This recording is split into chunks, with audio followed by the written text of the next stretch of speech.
Hi, welcome to Talks at Google. My name is Sridevi Maharaj. I'm an engineer at YouTube Shorts, and today we have very unique guests, twin sisters who are professional badminton players, hailing from California, Annie and Kerry Xu. They are the first twins to represent USA in Summer Olympics since 1996. They're ranked number one in women's doubles in USA and in Pan America, and number 28 in the world. Please welcome Annie and Kerry Xu. We're really excited to have you here, Annie and Kerry, and to hear more about your story and journey. So you're back from the Paris Summer Olympics for a couple of months now, Yes. and you're probably settling back into your Bay Area life. Could you tell us a little bit about what you've been up to recently? Yeah, so first off, thank you so much for inviting both of us here. It's such a great opportunity, and we're really happy to be here. And you're right, we've been back home for about like 2 to 3 months now, and kind of transitioning back into everyday life. Me personally, I've gone back to work at my previous job that I was at before we decided to go for Olympics. And so, really transitioning back into daily life. Obviously, badminton still is a part of our lives, and we're still training. But yeah, we have work now too. Annie, is it similar for you? Yeah, so I'm also in the process of transitioning back. As Carrie mentioned, it's been a few months, and we've been trying to maintain our training so that if in the future we want to pursue any tournament schedules, we can do that. But we want to keep our body in a healthy space where we can, play and return back to like competitions without, putting an excessive burden on our bodies. So yeah. Yeah. I want to go back to the very beginning of your journeys. How did you first get into badminton? I would say so like in 2020, 2021 timeframe, we kind of took a break from badminton during like the quarantine and like the pandemic, and we were working full time, and we had been keeping up with badminton like tournaments like kind of in the background, more as like entertainment just to watch. But then we had talked to each other and was like, oh, I kind of miss like, playing badminton competitively, just being in that space where badminton was a constant in our lives. And so we kind of talked to each other while we were working and kind of decided at one point that it was something that we wanted to pursue. The Olympic Games was always, a goal of ours, like growing up in like badminton. And so, we had that talk, and then we both decided that it was worth a try and that we would regret it if we didn't. So then, yeah, we took the leap of faith and decided to pursue it. Um, How about as kids, when you were really young? Do you remember your first moment stepping on court, or what made you decide to train? Yeah, so we actually remember that moment quite vividly. So, as kids, our parents highly encouraged us to try out various different types of sports. From a very young age, we were doing a lot. Like, we were in ice skating classes, we were in dance lessons, we took swimming lessons as well. And I think at that point in our lives, around 2008, was when we first got into badminton. At the time, we just finished like ice skating lessons, and our parents were like, you can pick up a new sport if you like, and kind of gave us like various options, took us around to the facilities to try to figure out which one we wanted. And I think Annie and I both decided that badminton was a sport we were interested in. And so our parents enrolled us in lessons. And I still remember like that first lesson, me and Annie went in together. We were like kind of scared because we were just 8 years old, but quickly learned to love the sport and love training with our coach. So just kind of like naturally it progressed into playing junior tournaments, and then now like beyond that. Yeah, I see a lot of juniors in the Bay Area training, and they have a very intense training schedule. So, what was your training schedule like as a junior?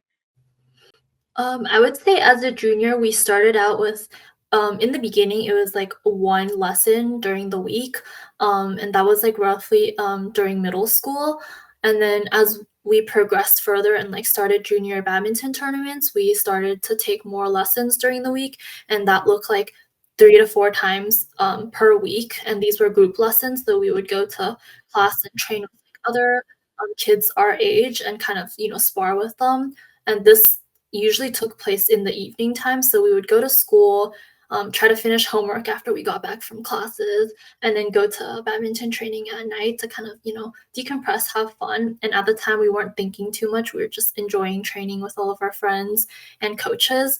And so we did that for like from middle school to high school, probably trained about 3 times a week. And both days during the weekend, Saturday and Sundays, would be days that we would be training. Okay.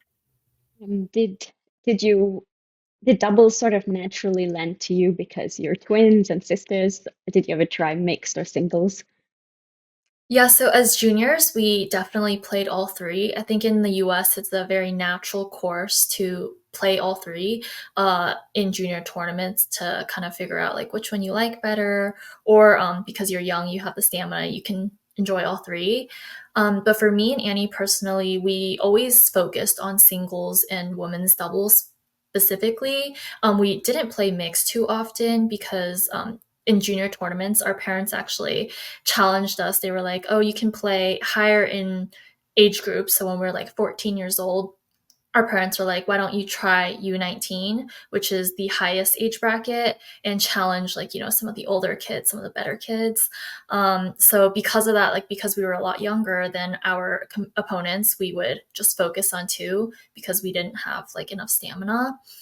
And I think over the course of time, we like participated in various international tournaments as well in singles and women's doubles. And we saw better results in women's doubles and we liked it better. So very naturally, that was the event that we decided to specialize in. And also because we're twins and like best friends, it was very easy to enjoy it together. It's kind of like we win together, we lose together. There's no like, as in singles, like, sometimes I would win, sometimes I would lose, and the other way for Annie. Yeah, that's a very beautiful thought. So you mentioned playing international players. Was this as a junior as well? Yeah, I think in juniors, the international events that we did play were like Pan Am Juniors, where we traveled to Pan America and kind of played against countries in that space. But in terms of like very international, I think we only partook in like 2 events, and both were like team tournaments. So nothing like at the individual stage. We did compete at those events with players a lot older than us, so they were kind of there to guide us in the very beginning when we were being introduced to like the global stage. And I think the 2 tournaments that we went to were the Uber Cups in 2016 in China, and then the Sudirman Cup in Australia in 2017. So both were when we were in high school. Wow, nice. What was it like when you competed against players from conventionally strong badminton nations like China or Japan? First of all, did this happen as juniors, or did it happen later when you went pro? And what was your mindset like facing these players for the first time? Yeah, so from like a junior age, we played Pan Am Juniors a lot, which was kind of in North and South America. The only junior tournament that we played that at the international level was World Juniors in 2014 in Malaysia. And in women's doubles, actually, we did face a pair from China, and from a very young age, like they have like China's system for badminton is very different. Their training program for all of their athletes are very different. So it's always a challenge when we're playing Asian players. Um, but yeah, kind of like going into the world stage and during Olympic qualification of the period when we were playing Asian players, it was definitely tough. But I think Annie and I always remind each other before going into one of those matches to, first of all, have fun. To have like a challenging mentality, like no one's expecting us to defeat, world number 1 or world number 7, but to learn. Like we wanted to learn from them and try to adapt equally as quickly as them, because I think specifically China, they're extremely tough to play against because they have power, they have skill, and they're very adaptable. And in the world stage, I think it's decently common maybe to see a pair that's more strong in terms of power, or they are more skillful players. And it's kind of rare to see like players be equally as good in both. And on top of that, be very adaptable to your strategy. And so me and Annie talk a lot. We strategize a lot on court. But at the end of the day, we're going in kind of like with an underdog mentality and wanting to challenge them, to give them a hard time. Like if we're gonna win points, they're gonna have to work hard to get them. When you went to Berkeley, I understand you completely stopped badminton during that period. Did you play at all, or was your racket packed away? Yeah, during our time at Berkeley, we actually did still play badminton, but it was very recreational. So how Berkeley badminton works is that there is a club, but it's not like a collegiate level club, and so people do it like on the side recreationally, like after classes and whatnot. And so during those 4 years, we were part of the badminton team at Cal, and so we would go to open gym during like Tuesdays and Thursdays whenever we had time in our schedules. When we didn't have like evening classes, we would try to go exercise and play badminton with friends. But the level of play in college, it's very different than on the competitive scene, because you're playing with people who are new to the sport, and you're kind of looking to meet new people. Some are like from international, they're at Berkeley studying abroad, and so you're meeting a lot of new people, and you're using badminton as like a way to meet new people and make friends, as opposed to going there and getting in like really intense like games. You're more so just like looking to have fun and like mingle with like various different majors of people. And so during those 4 years, our stamina, skill, and like power, everything kind of wasn't at the highest that it could be, and we were more so just looking to play recreationally with friends. Right. Yeah. Kind of adding on top of Annie's statement, in Berkeley, it was very difficult because badminton players don't get the benefits of a student athlete. So I know for various other sports, if you're a student athlete, your cap is like, say, 8 units per semester or something like that. But for us, it was still the traditional like 16 units. And so it was very difficult to find free time to consistently show up to, open gym, to prioritize badminton over your course load. And also in the beginning, we were trying to BART to our training facility in South San Francisco, but it was taking up like the majority of our time on one day. So we would leave at like 7 a.m. and then we would get back at like 4 p.m. and be so exhausted we couldn't even study. So ultimately, it was very difficult to hold up. We were still trying, but then the pandemic hit, and it gave everyone a very good reason to just stay indoors and not really do anything. So that's like kind of like the progression of our college badminton career into like COVID. You graduated during COVID, is that correct? Yeah. Yes. So after graduating, you started working, and then at some point, I think about 2 years before the Olympics, you made the decision to train full time. Um, at what point did you know that you wanted to go back to playing professionally? And what point did you know that you wanted to try to qualify for Olympics? What was Yes. the thought process? Yeah, so I think in our hearts, Annie and I always knew that like we wanted to try out for the Olympic dream. We were just trying to figure out like in terms of timing, which time would be the right time for us to try. And initially, we were actually considering Tokyo 2020 in college, but due to our course load and the major that we wanted to declare, we figured it wasn't the right time, and taking a gap year would be very, very difficult for us to progress like educationally. So we decided to pass up 2020 Tokyo, the Olympic qualification. We didn't even try then. But like heading into the Paris 2024 cycle, as you said, we were working in the very beginning after graduating college in COVID. And at the time, we were very busy transitioning to working lifestyle, also like a work from home lifestyle. And so, time kind of passed by very quickly in the pandemic, kind of like without us really knowing or, deciding. But ultimately, when it was 2 years out from Paris, we were working busy season. And I think both of us could feel the other person wanting to get back into badminton. And so I remember we had this conversation where me and Annie were working and then we took a break and then we're like watching a badminton vlog or like a badminton tournament. And then we were like, wow, this could be us. Do you want to try? Because if we want to try, we could try to ask our company for, a leave, or we can quit to try to chase the stream. And I think ultimately Annie and I decided that that was something we still wanted to do before it was too late. And it was very difficult coming back from athletic hiatus, starting from basically nothing, no training for 2 to 3 years. And so it was hard on our body. And I'm very glad that we came back the time that we did. Yeah, and kind of like adding on to that, a large kind of idea that propelled us into um, pursuing like full-time badminton was this idea of regret.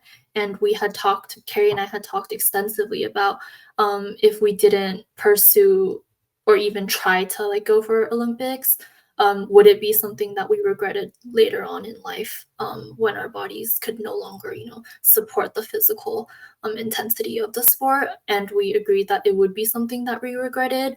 And so we didn't want to have that feeling of regret. And so we decided to put all of our stones in one place and fully like take a leave from work so that we can focus completely on badminton. And even if we didn't make it, at least we tried, and that was very important for us to be able to have that peace of mind that we at least decided to do something about this one dream that we had and something that we're really passionate about. Could you tell us more about how you spent your days training? Like, what was a typical 1 to 2 days like when you were 100% time training? During like the competition process, like in a week we probably trained on court like 4 to 5 days, and then maybe off court like one day, and then we took one day of rest just to mentally and physically reset, because it was very demanding when you're like always trying to analyze badminton or always trying to be in a space where you're thinking about badminton. So we took one day out of the week to try to just take our minds off badminton and do something that we like spending time with family or spending time with friends, just to kind of reset our bodies and our minds. And on court trainings usually looked like in the morning we would have a session from like maybe 9:30 a.m. to like 12 noontime, and then we would take lunch and then have a little bit of break, and then in the afternoon we would go back to the courts and have another session maybe from like 3:30 to like 5 or 6 p.m. And then we would go home and maybe do some badminton match analysis on the side, or just talk about strategy with each other on the drive back. And so we did that like maybe 3 days out of the week. And then for off court sessions we would go to the gym and do a mixture of like weights and cardio and like stamina training, just stuff that we could do and try to fit it into our schedule on our own time. And so that would probably look like a morning session from like 9 to like 11, and then take a lunch break, and then in the afternoon decide like what is something else we need to work on, and try to go like step by step. So like after each tournament we kind of do an analysis and talk to each other and try to figure out where can we improve, because also along the process our coaches weren't able to always be with us because they also had coaching on the side. And so we had to take the initiative to like think about what we needed to improve upon and try to like develop programs to try to tackle those things. And so we would always kind of talk about what we needed to work on and kind of tailor our like week of training plans to tackle those areas. Yeah, kind of to round up what Annie is saying, that's like when we have a full week at home just dedicated to training. But oftentimes, because we were on back-to-back tours abroad, like playing different tournaments per week, we didn't have like a full week at a time. So whatever we did have, like if we had 3 days, we would try to tailor what we thought our bodies needed, whether that's skill or endurance. So we would kind of mix and match like the types of trainings we think we need depending on where we were. in the tournament cycle. Yeah, you mentioned also like taking that day off to relax your mind and your bodies. Um, what do you do in that time? And I think I read it in another interview that you also do bead making or jewelry making, sorry. Um, w- could Yeah, you tell us more? Yeah. yeah, whenever we, take, like, one day off, we want to take our minds completely off from badminton, so there's a lot of ways Annie and I enjoy our time, like, we like to binge watch shows, and also, like, jewelry making was a part of that, so there was a time when Annie and I would, buy a bunch of different beads and, chains and just hand make our own necklaces. It took away from the stress, and it allowed us to kind of just, um, dive into a different world, like a creative world. And so that was very cool. Yeah, some other like hobbies that we took up on the side, like during these day offs, include like scrapbooking. So that was kind of important for us because during our journey, our parents were incredibly supportive of us pursuing the Olympics. And so even though they weren't able to go to all the different places with us, like we would try to collect like postcards or just like small mementos from places that we traveled to and like kind of create like a scrapbooking page for like each tournament that we went to or each like country that we visited during like the qualification process and sort of like write down our thoughts during the time or like what the country was like and just new experiences that we've gotten to experience on the tournament. And so that was pretty fun for us because it was a nice way to relax and look back at like our experiences, not so much tied into like badminton, but like whenever we travel to like other countries, we like to explore locally as well, just to get a sense of what life is like there. Once you qualified, how did you feel and how did the training change, if at all? You want to go, Annie? Carrie? Or- Okay. I think once we found out, like the first emotion that we felt was like extreme joy, and followed by like a sense of relief because the 1 year span was taking a toll like mentally, and it was just very hard to like keep that type of like lifestyle and that type of like intensity up. And so I think both Annie and I felt like a strong release of like, whew, like we made it. And at the time we found out like in the middle of a tournament, and so we were extremely happy, and the first thing we wanted to do was call our mom and dad and tell them like we made it, and tell all of our loved ones, our coaches, the good news. And to your point, like after we found out we made it, I think training became like we had like a new sense of urgency or like excitement. And so training was definitely like increased intensity, and we found a lot of new ways to look at badminton. Yeah, I would also say like after we qualified, like we finally got like probably like months, like 2 months, like all together just to practice and to train because during the qualification process, a lot of the times that we do train, we only get like 3 days in between tournaments and then we'd have to fly out again.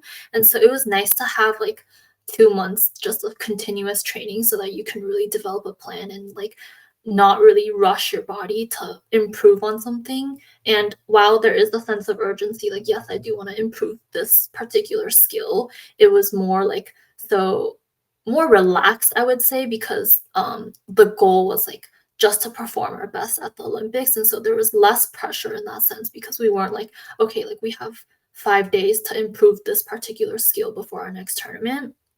And I think in terms of that, I found training more fun and rewarding when we were preparing for the Olympic Games. And so there was new ways that we could practice skills that we had never tried before because we wouldn't know if it worked. And it was just probably more experimentation with our drills and like the types of training that we were doing, and definitely more fun. So it was very enjoyable.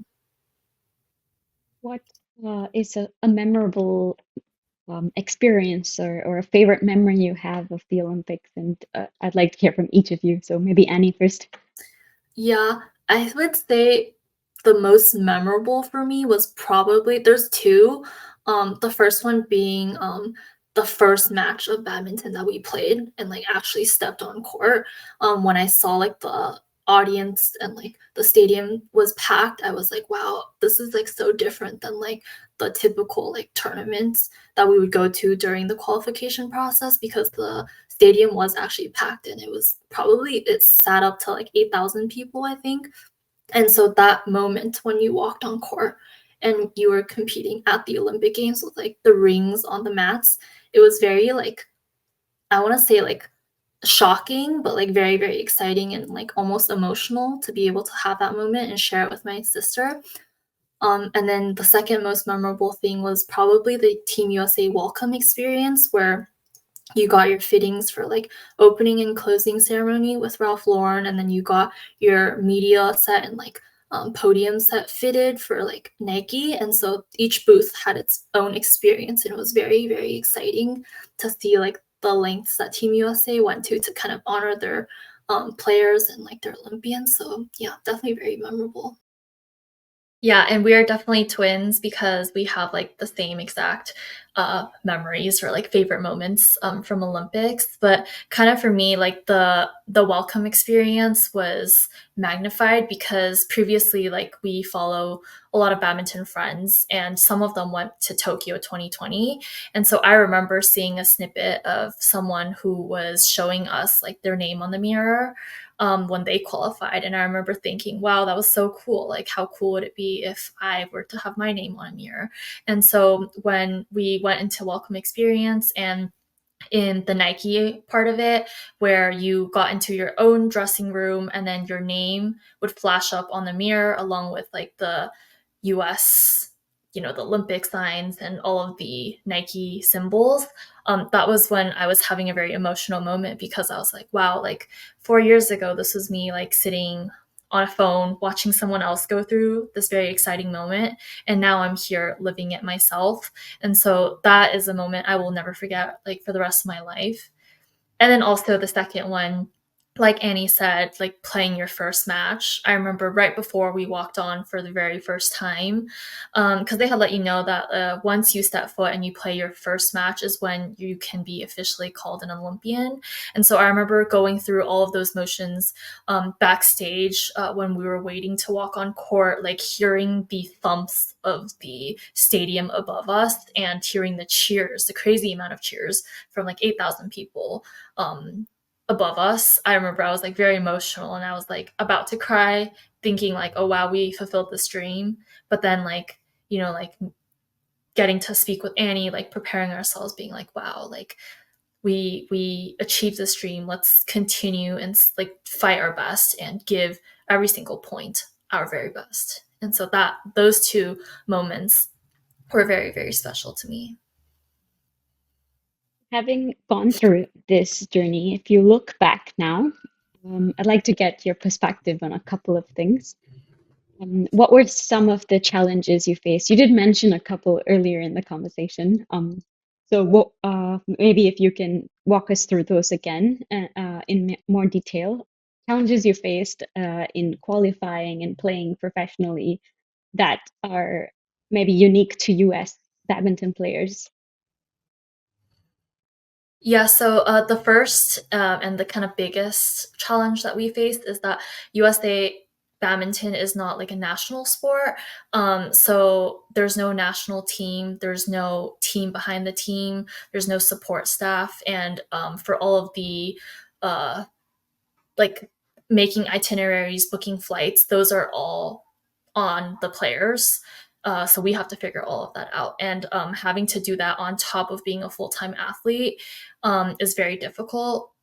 So also needing to come up with our own personalized plan and where to improve. So for like teams or players who are a part of a national team, there's kind of like a head coach, right, who sits behind your matches, studies your opponents, tells you strategy, and then also like after the game is there to summarize where you could improve and also like like just areas that you could work on, strengths and weaknesses. But for us, it was very all on like our heads. So we would have to look back our own match, do analyses, and then try to figure out where to improve from there.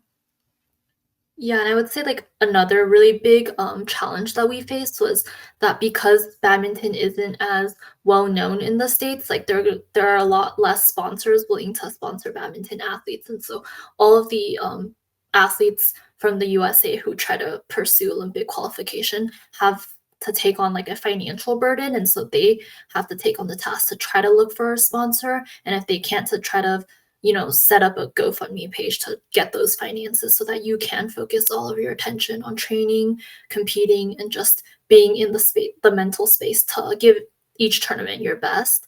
And yeah, that I would say that's a challenge that's quite specific to badminton in the US because a lot of other countries, like badminton is more popular there. And so sponsors are a little bit easier for them to find. And they do have like national training centers and teams to try to, set up their training programs and guide them along like the qualification process. One last question before we wrap up. Um, could you, you mentioned that you want to spend your time now promoting the sport. So what are some of your projects or plans to do this? Maybe you can both go, Carrie, first. Yeah, so we kind of like have two ideas for how to go about this. The first is it's very important to us to try to inspire the younger generation with badminton. So in the past, something that we have done is open like a clinic, a free clinic that offers kind of lessons to children looking to get into badminton or who maybe started badminton and kind of want to go down our journey, to kind of give them that background and also like inspire them to love badminton like we love badminton. And then the second aspect is kind of to help promote badminton and to help it reach a wider audience through our social media platforms. So really utilizing our social media accounts to post badminton content or to allow other people to see the lives of a professional badminton athlete. Yeah, and probably just to add on to that last point about promoting badminton, we're trying to talk about our experiences and like badminton to anyone around us who might be interested in learning about the sport because a lot of people like they don't think about badminton when trying to put their children into a new sport. And so just having putting ourselves out there to try to explain more about what badminton is like, what the process to qualify is, because a lot of people are interested in knowing how you might pursue like a profession in badminton and how like all those guidelines and rules work within badminton. Yeah, thank you so much, Annie and Carrie, for joining us today. Really enjoyed chatting with you, and I hope that a lot of people are inspired from your story. Thank you. Thank Thank you you so so much much for for having me. yeah, thank you so much for having us.